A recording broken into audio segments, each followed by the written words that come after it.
be brought in Tuesday. Okay, Tuesday. Okay, folks, welcome to Rambam. We started a new book yesterday, the 9th book. It's hard to believe. There's 14 books of the Rambam entirely, and we're in the 9th book already. Like, it just feels like we just started. We're in the 9th book, and it's called the Book of Tahara, which means purity. It's interesting. You know what we're going to talk about? Impurity. Impurity. It's a very interesting idea. That everything in life can bring purity or impurity to our lives. What we see, what we touch, what we're in the same structure as. So there's laws of when you come in contact with a corpse or a carcass of an animal, right? If you touch it, if you carry it, if you're in the same structure of it that has a covering, it creates impurity, right? So, like, what does that mean? Like, why? It's because, in fact, everything that happens in our lives, there is some kind. We're always engaged in getting God's vitality in our lives. Every moment, God's creating the world, something from nothing, every moment. That means the vitality coming from God is every single moment, right? That means every moment we're being imbued. So the question is, what are we being imbued with? Where's the vitality coming from? There's 3 forms of vitality. There's God's holiness. When do you get that? Right now, you're studying Torah. You're getting God's vitality in a holy way, right? Then there is middle ground. What's middle ground? It's not holy. In others, it's not a action or activity that you're engaged in that has any godly value in it, right? You're sipping some coffee. Now, that could be upgraded, but it could also be downgraded. So it's a middle ground, right? It's klipa, it's a shell. A shell covers over. It's not completely covering over because there's some good in the coffee. And others mean, but that will be on me, on what I'm using it for. If not, then by its default, it's negative. It's a negative force, not a positive force, right? Make sense? Make sense? I see you're a little not so clear. Or it doesn't make everything is either has to be a force of some godly force. Question: what's the godly force of it? Right?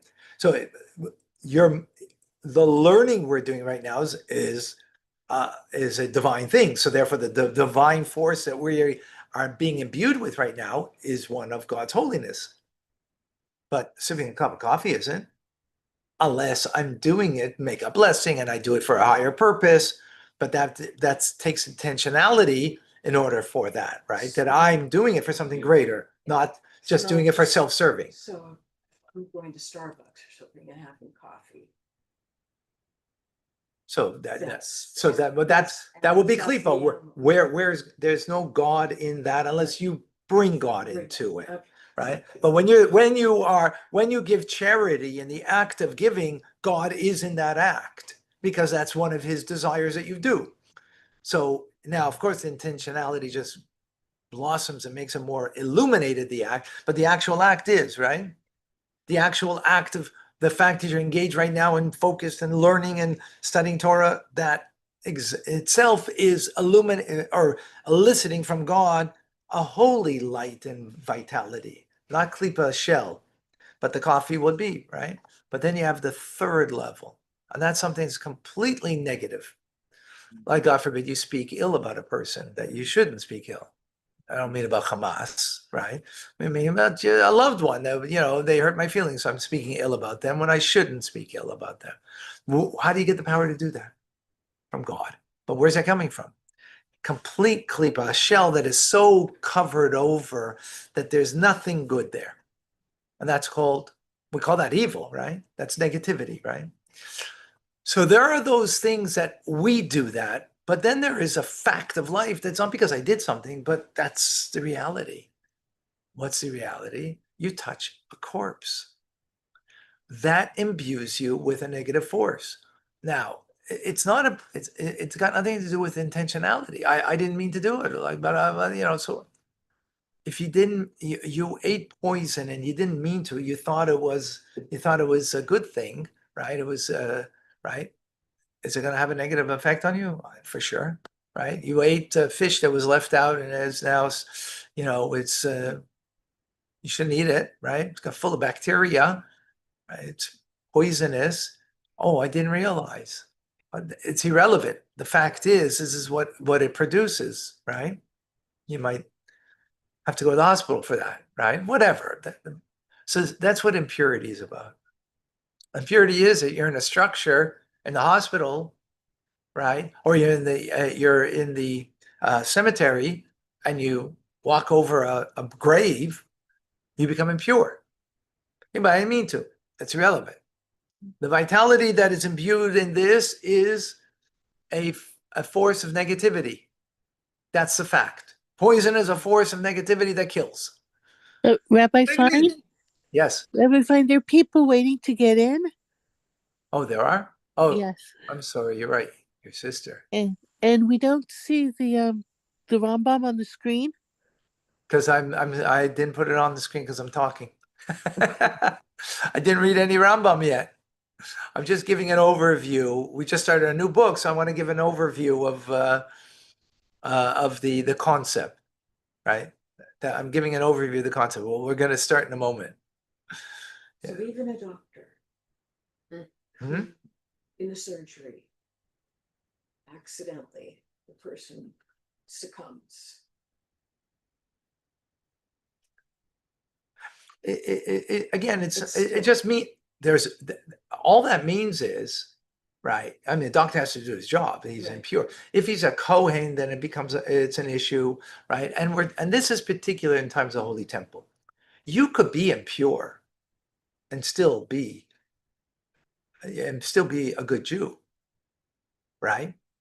You can eat breakfast in the state of impurity, but you can't eat the tithes to take to Jerusalem or celebrate the holiday in Jerusalem being impure. That you need to go through a purification state.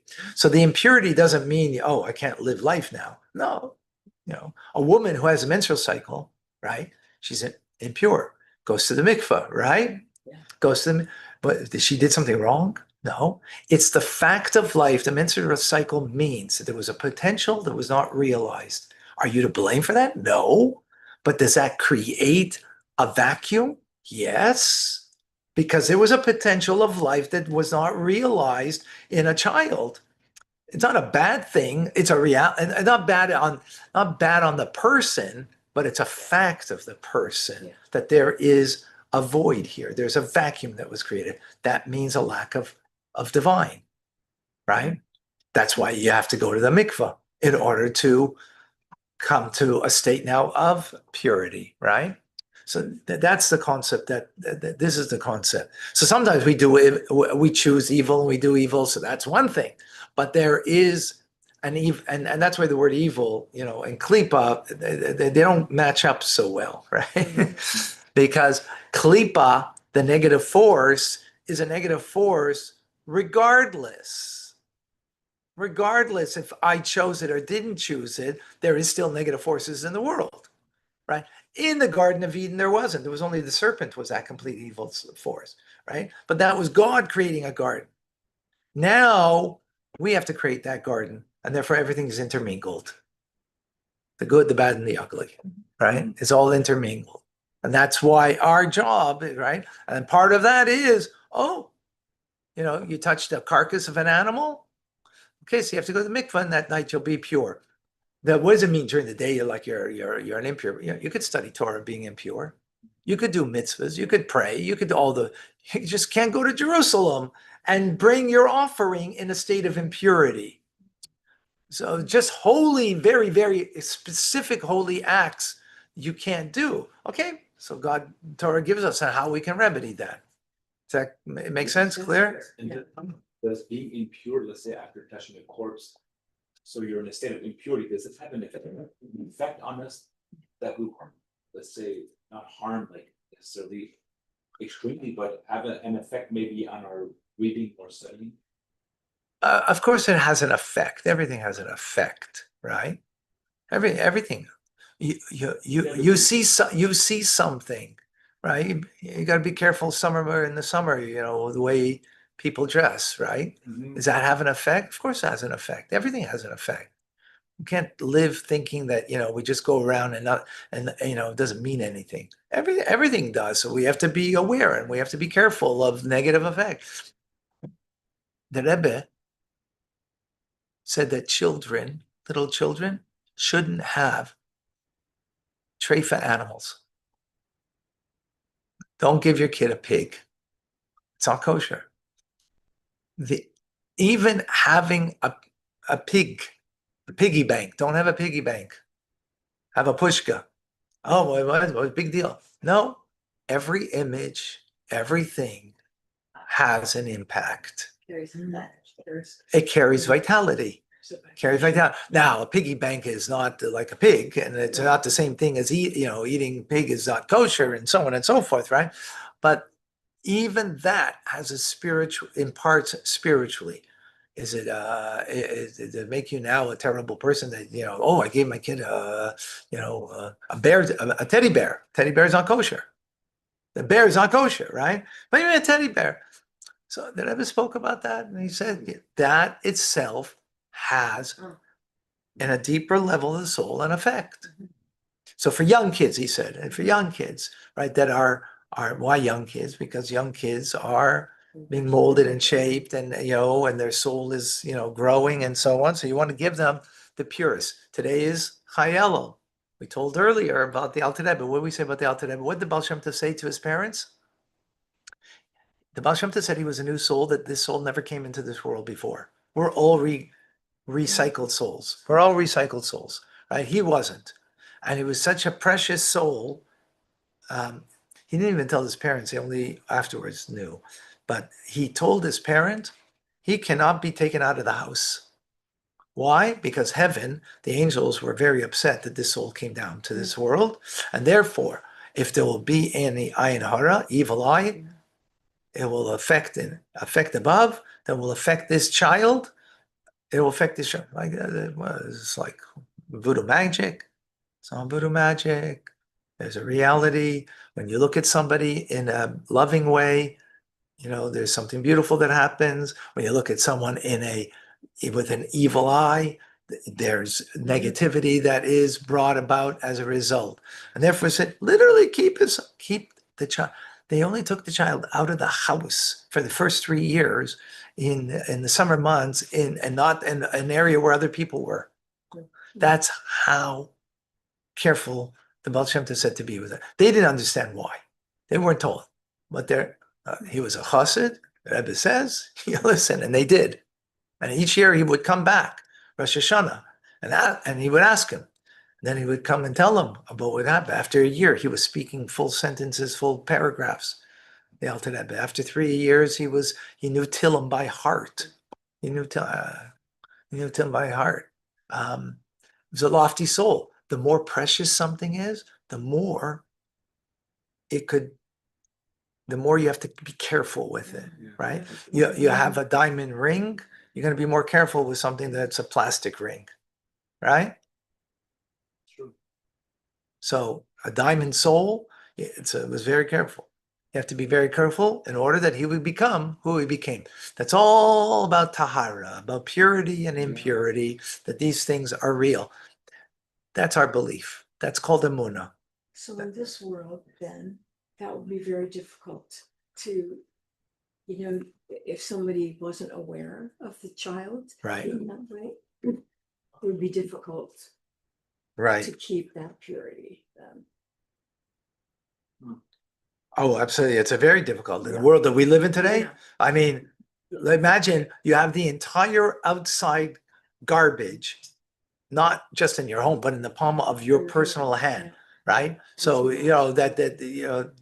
this gives us a perfect idea of what tuma means. I had my son call me last night. He was distraught about what happened yesterday. As many were, it's a terrible thing. And so I told him, stop it. Stop looking at your phone. Stop looking and especially what was even more disturbing is people's response. I gotta tell you something, and with this, we're gonna go to Rambam. You know what I did? You know what I did at around, I don't know, 6 o'clock last night? So I put in chat GPT, how many people are happy that Charlie Kirk was murdered? What is the percentage on online and social media? I was really like curious about, I didn't want to read about it. I just wanted curious to what percentage. Guess what chat GPT said? Please tell me it was the minority. Hmm? I want it to be not the I want it to be less than the majority of the. So, you know what it said? Charlie Kirk is alive. He's not dead. This is a hoax. All right, so. That's what I did it a second time. It said the same thing. The third time, I closed it and put it in, and it said, yeah, okay, here's the information, but we don't have a percentage on it. Anyways, whatever that was. Anyway, the point being is that the tuma, the impurities of the world are in the palm of our hands. My son was following and looking and seeing what people's response were and influencers in particular. I said, get the tuma out of your hands, get that impurity out of your hand. So we see how these things affect psychologically, emotionally, and so on. Spiritually is where it begins. Because spiritually, we're being animated every single moment by God Almighty. And when we appreciate that, and that's what we're learning here, the laws of Taratuma. We're going to do a quick law over here. After all of this, chapter 3, the first halacha, the following entities impart ritual impurity when they are touched, carried, or one is under the same structure. A corpse, even a stillborn fetus, whose limbs have not become attached to its body with sinews. An olive-sized portion of flesh from a corpse. 3, an olive-sized portion of a netzel, decomposed part of a body. D sounds very appetizing. Don't eat breakfast now, folks. Number 4, a limb from a living person that has the required amount of flesh. 5, the limb of a corpse that is required amount of flesh. 6, the backbone of a corpse. 7, its skull. Right. In other words, if you came in contact just with a skull, that itself would be enough to depart impurity. That's the point, right? Right. When we say a corpse, what is the definition of corpse? So now that's what the Rambam is giving the parameter of this law. What would make you impure, right? That's the point over here, right? So the 8, the majority of the structure. Number 9, the majority of the number of bones of a body. And number 10, it was a fourth of a kav of bones in any instance, even if they do not comprise the majority of the structure of the number of the bones or of the corpse. Number 11, 3 ounces of blood from a body. And number 12 is 3 ounces of revius of weltering blood. Yeah. Oh, 12. I'm sorry. That's all. It's 12 altogether. I don't know what's weltering blood. Okay, we'll see that later, what that means. Okay, folks, that's it for today. All right. That's it for today. Thank you very much. Thank you. Sei mir gesund. It's good to be aware. Oh, we're going to do TRC tonight. It's good. Yeah. Yes. Okay. God willing, we'll be TRC. I have to confirm with everybody. Yeah. Tim, we have Chava and Trisha here. We want to do TRC. So you're going to be on board, Libam. And okay, everybody else, please let me know. Private message me. I'm going to message you anyways, but let me know in advance if you could. Okay.